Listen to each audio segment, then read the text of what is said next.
तेव्हा नंदू होनप यांना एबीपी माझाकडून देखील श्रद्धांजली।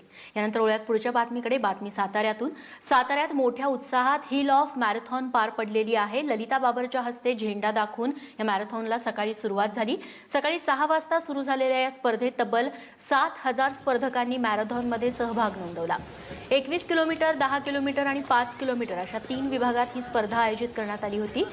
बेटी कोई बोझ नहीं हे सातारा मॅरेथॉनचं बोधवाक्य होतं।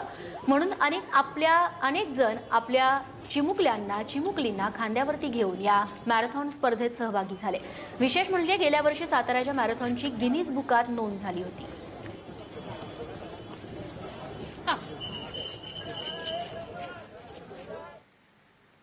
आणि या साताऱ्यामधल्या हिल मॅरेथॉनमध्ये सहभागी झालेल्या उदयनराजे यांनी काय प्रतिक्रिया दिलेली आहे ती पाहूयात।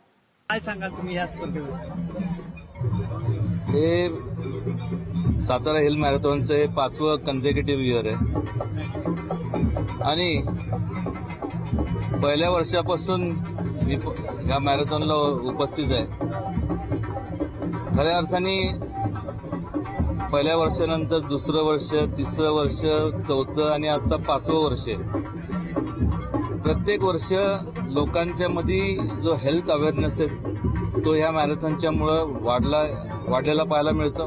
मागच्या वर्षीपेक्षा ह्या वर्षाच्या बाबतीत जर बोलायचं झालं तर मागच्या वर्षीचं रेकॉर्ड जे आहे गिनीज बुक ऑफ वर्ल्ड रेकॉर्डचं ते ह्या वर्षी ह्याच हिल मॅरेथॉनच्या संपूर्ण पार्टिसिपेंट्सनी जे सहभागी झाले त्यामुळं ते तुटलं गेलं।